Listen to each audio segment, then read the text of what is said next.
and then you're trying to film Kate, and then he just runs on and ruins the shot. It's like, mate, like you didn't want to be on the camera. The first thing he's done 2 minutes later is just run on and ruined your shot. I was like, what are you doing, mate?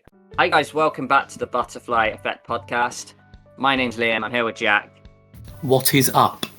And you are back for another episode of the Devil in Me analysis. We've just freshly played the game, or Jack is still playing it. And we start off with our new cast. So, yeah, this is part one.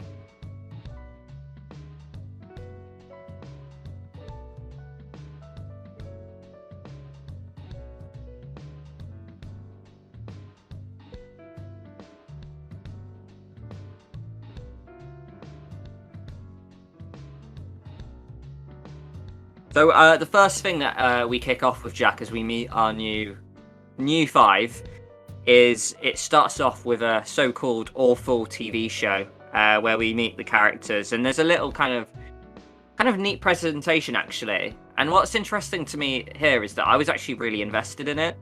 I was quite digging the TV show, and then they were trashing it afterwards, like, yeah, this TV show sucks. Yeah. But I was proper invested in how they did the presentation in the court case. Definitely. Like, on an aesthetic level, you know how they introduced the characters first with like these little videotapes, and you could get quite a lot out of them. And I'll say this now in case I forget further down the line. I quite like all of these characters. All individually offer something fairly different. I'd say at this point, Mark is the weakest. I know he's got like a fear of heights and stuff, and that's all I've really gleaned from him at the moment. But overall, at the moment, I'd say this is the best cast. No early doors, to say that. But completely agree, and so much so that when I was looking at the version of Holmes in this sort of TV adaptation of the whole court scene, and you have the judge there, I was looking at him thinking, that's not the same Holmes. That's not that's not John from Little Hope. That's not the same character model. So I was thinking for a split second, I was like, is this like, has he somehow replaced the real Holmes? But then of course, as soon as you see Kate wander in and she's saying her stuff about the show, I was like, that's what they've done. They've sort of put her in the environment as part of the TV show. But yeah, then they start shitting on it, and I'm like, wait, what? Like, I thought it was pretty clever. Yeah, I was really into it. I thought they did a fantastic job. I thought the pacing here felt very fast because, like, we just kind of got introduced to the characters. We hardly knew their names. And then already we're getting that thing from the trailer where Charlie's getting a phone call by Grantham saying, come to the island, and instantly it cuts and they're putting their baggage into the cars. It overlaps with, like, their phone call saying, my group are a temperamental bunch. Does it have to be like later on today at such short notice? And I know that kind of does blend in well with how short notice their filming thing was, because they literally learned about it earlier in the day. But I was a little concerned here. I was like, it's rushing into it. I swear they have like 7 to 8 hours of gameplay. Are we going to go in the hotel in the first half an hour? I was like, I hope not. It does kind of pace out a bit nicer, I think. There are a few slow moments in the game, but I kind of fully expected that, and it is something I do forgive. And then this Grantham Du'Met wants everyone to put their phones into like the car pocket, and I'm just thinking, how fucking convenient, right? Yeah, I mean, you could read it a mile off, couldn't you, of where this was going. I'm back on your whole pacing thing. I've got to admit, as soon as the phone started ringing, I was like, oh wow, this is moving fast. And it's obviously something we've talked about in the previous DPA games, isn't it? Whether it's Little Hope or the scene where you heroin raid or something at the beginning of House of Ashes, you think, God, this is dragging its feet, just get on with it. This time they have got on with it, although what I would say is that subsequently the bits after this did drag a little bit. I mean, I was still invested, don't get me wrong, but I was like, oh yeah, this is taking its time, this whole section. But I think this chapter afterwards, right, especially getting towards the hotel, dragged quite a bit, and I think a lot of it might have been because it was showing us all the new features such as climbing, crawling, shimmying, balance beams, and I think as a result of that, it kind of threw a little bit too much of that at us, maybe. Yes, I agree. I was thinking at the time, God, we're doing a lot of climbing. You know, when you're making your way up and such. But I do understand it as well. This is something that's very different for these games. This is a new gameplay mechanic. They perhaps just really want to drill it into the player that, you know, this is the sort of stuff that you can climb up. So, you know, remember it going forward, you know? Of course. Yeah, one thing, I want to fall back on my character analysis, because it was at this point in my gameplay where, when you're kind of like waiting for the boat to come to like the island, that you're you know, the characters are kind of just stood around, and I thought I would take that opportunity to really predict what I thought the characters would be like. Now, I remember that I thought her sarcasm and kind of like snipey nature would really tire me. I've seen that trick done so many times where they've just given us someone who just throws a sarcastic comment at everyone and tries to be like that kind of snide comment comedian, and I'm just like, I can't be asked for this, honestly. I thought she would really grind my gears as the game went on. I actually thought Jamie did get better throughout the game, though. Mark, I would agree. I think he's like probably the most wooden character. It's certainly better than like maybe Little Hope and Man in Medan levels of DPA games. But yeah, like what can we say? He's like had a past relationship with Kate. He's a cameraman. You know, we have a little section earlier about a job opportunity he once had, and he's got vertigo. I kind of feel like I would have liked a bit more depth from him personally. Yeah. Kate is an interesting character, of course, and Jessie Buckley, like, you know, no one doubts her acting ability. I once actually criticised a little bit later on in my gameplay that I felt I could really see her Irish accent coming through at times. Often a lot, actually. You could tell there was an Irish actress behind Kate Wilder. My brother did sort of soften the blow a little bit, though, by saying there are a lot of Irish Americans. And I guess that does make sense, because he's not wrong, there are. And also, if you think about it, every character here has a second Irish name. And obviously, we've done a lot of analysis about that before, but we've got, Keenan, Tegan or whatever, Nesta. So, yeah, clearly, you know, like, there's almost like an Irish theme in this cast, isn't there? Yes. Yeah, and we've said before that perhaps nods to a future game, but time will tell. Yeah, of course. And I strongly think it will, actually. Then, obviously, we've got Charlie. I'm going to comment more about him in the next episode, especially when I really like how his character comes out in a certain scene about trying to hunt down some cigarettes, which I thought was hilarious. Charlie's probably my favourite character in the game. There's just something raw about Paul Kaye's voiceover ability and the Britishness of this character, which I just found so refreshing. Maybe it was close to home, maybe I'm biased, but I absolutely love Charlie Lommett as a character. And then we moved on to Erin, and I had a really funny moment in my gameplay where I said, I reckon she's going to be my favourite. And then she yells at me saying, what are we waiting for? And I just thought, you ruined it. You've just had a go at me when I was complimenting you. But yeah, we'll revisit what we think about these characters later on, but those were my early predictions, and you know, a lot of them came true, a lot of them I was proven wrong on. To kind of complement what we said afterwards, mate, this whole section is kind of going around to this you know, lighthouse, and I want to just take a brief moment to talk about the setting.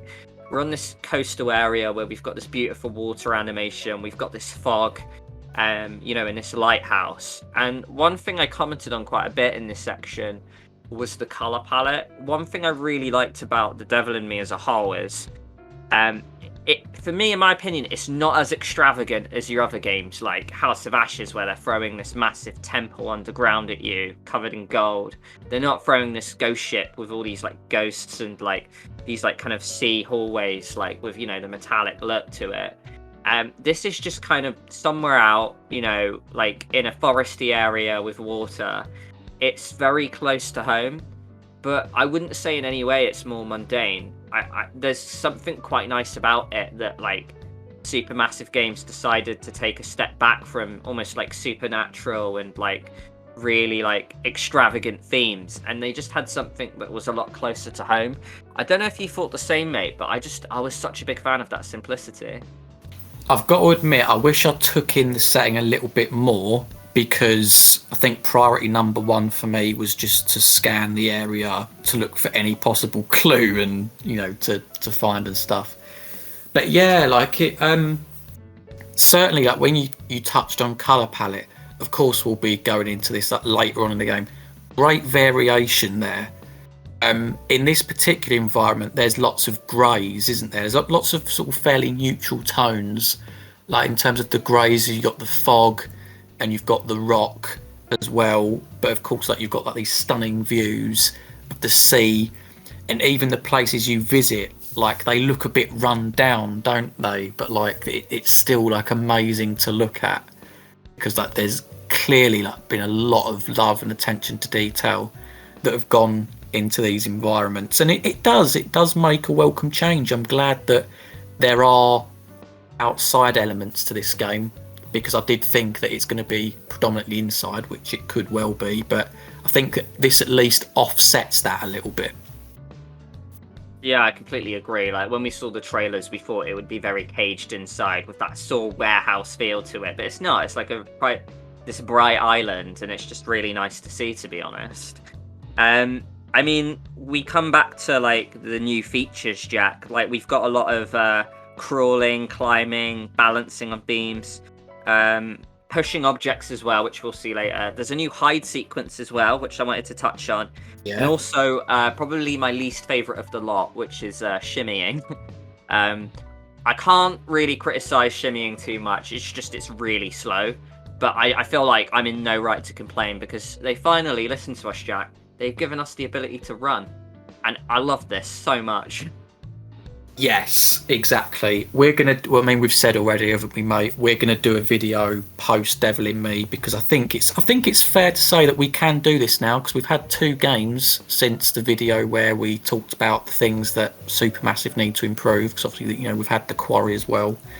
But yeah, like it's fantastic that they've added these elements. In terms of the climbing, sure, we've already said feels like it was a little bit overdone in the entrance, but it does just add something different. And you know what? Talking about shimmying, it reminded me of the first jump scare that really got me. And it was that bit where you're playing as Charlie and you're going between these 2 rocks and then this mannequin just like randomly like falls out to you. I've got to admit that did get me. It's funny actually because if you looked at my gameplay, you'd see that this happened. Jump scare incoming. Yeah, called it. That jump scare happened, and I was just like, I called it, but I was like still frustrated by it. And a lot of the jump scares in this game, I will say, mate, are very. It's almost just the loudness of it that does it for me. I played it with my headphones on, and I just didn't enjoy like just being like absolutely bass boosted like in my ears, you know. But either way though, yeah, these features are just like really nice, such a nice change. Like I remember the days where Man and Medan, Little Hope, you'd be going up and down the same corridors. Sometimes you would forget, oh, did I actually check that corner? And you would go all the way to one side of the room, walking really slowly, only for nothing, so you'd have to walk all the way back. I found myself using the run feature quite a lot, especially around the hotel, you know, because I wanted to take in time for clues, but I did rely on this run feature quite a bit. And I wouldn't say in any stretch of the imagination that it made me more precarious about getting clues. If anything, it made it nicer because I was able to check more corners without feeling too tired, you know, going backwards and forwards all the time. So yeah, I really enjoyed these new features. Let us know in the comments if you enjoyed them as well. Another feature that you know, like we get is this new hide one, right? Because we go into like the foghorn room and like, you know, the lighthouse downstairs, I believe, and something like bursts through the door, right? And you have to hide. Yeah. And I can't remember if it's complemented with a heartbeat sequence because sometimes I think they might be, but I'm not gonna lie, it took me a bit of teething to get used to this, mate. I don't know if you thought the same. I've got to admit, yeah, because I mean, I did see an arrow on screen, and I've got to admit, I don't know if it's like, is anyone in the comments, could you rotate the camera to see what it was that burst in? Because for me, I think it's like hit LT, like one of the triggers to then get into position and hide. But I really wanted to see what come in. Then before I knew it, Mark was stood up again. I was like, oh, right, well, it's obviously on then. Yeah. And obviously there's another hide sequence later on, isn't there, which we'll go into. But similar sort of thing. I hope that doesn't screw me over at some point, because like there was a split second where I was like, oh fucking hell, where am I meant to go? And then when I directed the character to roughly the area they wasn't getting down, and I was like, I have to go move around a little bit more, you know. But otherwise, do you know what I mean? They're experimenting with, you know, different things, different mechanics. So, do you know what I mean? I'm all for it. No, I completely agree. And I remember at the time I thought, you know what, the thing that bursted free sounded a lot like a dog. It felt like an animal, and I swear, like, you could hear like the pitter patters kind of thing. So I was fairly certain that I don't think it was a human. I know you could rotate the camera, but like I couldn't quite see it. But that also made me think it was possibly an animal, because it was probably something small enough to hide behind the barrier. Right. But yeah, like, we go through this lighthouse, to be honest, mate, and we come across a load of like taxidermy, don't we? And like the start of the theme that will come along about the animatronics. What was your thoughts when you kind of saw this gruesome nonsense that was going on? Oh, another jump scare that got me. It was when you look at the crow. I think you pick up a crow on one of the tables, and it's when you go to rotate it.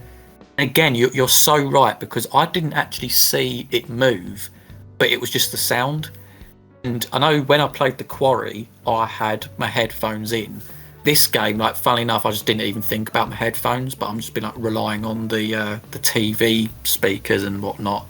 But it did still get me, because I was thinking, whoa, what was it that happened? And then you can hear Charlie say, oh, it moved. And I was like, oh, right, okay, I didn't see that. But the sound certainly got me.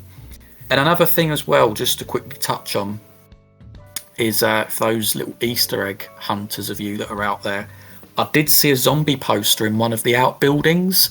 I can't remember if this was one where you had to push one of the big bins up against it to get into, or whether you can just vault into it. But there was a zombie poster next to a clue that you can actually look at. So again, I was thinking, this is obviously a nice little nod that zombies are going to be coming up later down the line. Yeah, for sure. I definitely think, you know, some of the people in our community have strongly hinted and seen evidence that we will be having a zombie game coming up, which is just super interesting, to be honest. I'm really intrigued to see what they do with that. For sure. Really nice. I mean, with the whole taxidermy animatronic thing, you go on from that, and you take the lighthouse shot, don't you? Mark and Charlie having their like moment. And then we kind of see the boat come in, where we meet our first external character, don't we? Grantham Du'Met, who's got the same character model as Alex and Nick, mate. That threw me big time. I saw him and I was like, oh, like, that's who's Grantham Du'Met. Like, I don't know why. I don't know if it's like because he's just got a very innocent looking face. I was expecting it to be a slightly older gentleman. But yeah, I saw they pull up and I was like, oh, right, okay. Yeah, I know, right? Just, yeah, it's super interesting. And it's just, I feel, and my brother particularly commented on this when we had a phone call earlier, his whole demeanour was just a little too over the top in terms of his panicky and anxious nature. Like, clearly, he's hiding something. And I feel like they could have done it a bit more subtly.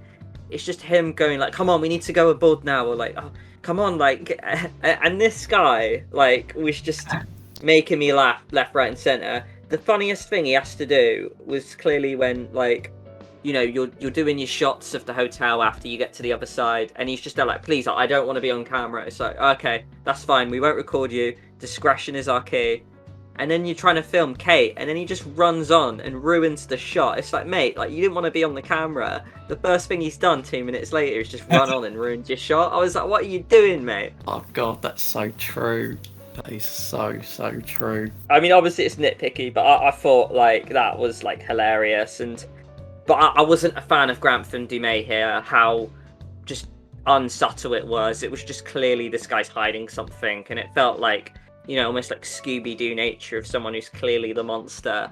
And I'm just like, oh, like, you're just being really shady. Like, stop it. Yeah, sorry, I was literally going to say, like, coming back to the whole thing, it doesn't feel like it's him. Like, I mean, I won't go into too much detail because of, like, we'll talk about it in the next episode, but something that happens later on, and you think, I don't know. I suppose this is an early theory of mine, early doors, but I was thinking to myself, is this Grantham? I was surprised that the character of Grantham Du'Met was just like revealed so quickly. For some reason, I almost expected them to go to the island and then no one really show themselves, and they walk in, and then Du'Met goes round and kills them. The fact that this guy just like randomly comes up and goes, "Oh yeah, I'm Grantham Du'Met," and then buggers off later on. No, I'm just thinking, I'm like, is this guy Grantham Du'Met? Because, or is it someone? Is he like pretending to be Grantham Du'Met to like lure them up there, and then I don't know. It's a little bit all over the place for me at the moment. No, of course. No, I mean, really interesting theory. I mean, the whole thing's just really shady in general, isn't it? Like, we have this yellow groundskeeper who's wandering around. Did you have any theories around that, mate? To be fair, at the time, I was thinking, oh, that's going to be Du'Met's wife or his daughter. But then you see the daughter, and I was like, it can't be her then. And then, you know what? I don't know if I'm like going way ahead here, mate. But the whole bit where there's this random scene where you see the person in the yellow raincoat walk in, and then you see the back of like some old woman's head talking to him. I'm thinking, what is going on here? I was thinking, like, how does this tie in? There's actually a lot more extra characters on this island than what I was expecting. I was expecting it just to be the playable ones and like Du'Met or something, but there's like actually a lot more going on here, so I have to keep chewing on. Yeah. The game definitely does that thing where it throws random things at you early doors, and you either have to get to the end to tie them together. Like, you know, it's just like, why is there this yellow groundskeeper?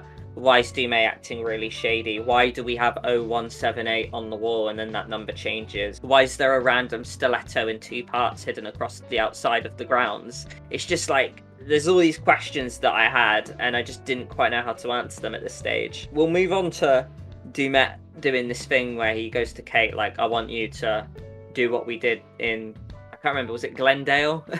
Somewhere like that. Yeah.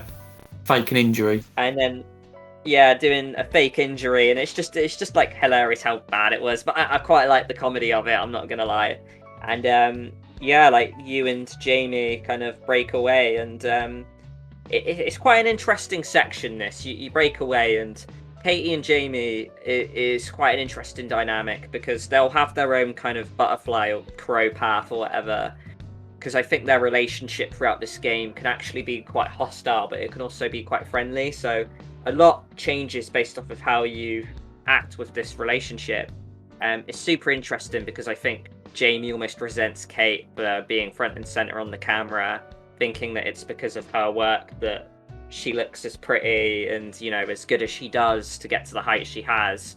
And I think Kate's just really tired of her sarcastic and snide comment nature. So it's a really fascinating dynamic, to be honest. And they get their own little section here, and I'm not gonna lie, I mean, I fairly enjoyed some of the dialogue, but I did just think this is a lot more climbing, balance beaming, when we already had this with Charlie and Mark. And I definitely thought to myself at this point where it didn't add a whole lot, I'm not gonna lie. I got some obols, I found some stiletto stuff, and some random clues. One of which I might add, we've previously discussed, was a glitched clue, which we will talk about more, where we found a bird book that we couldn't pick up. Alex, the Discord user in our Discord group, had the same one, so I feel a lot of people might relate to this. I couldn't pick a book up.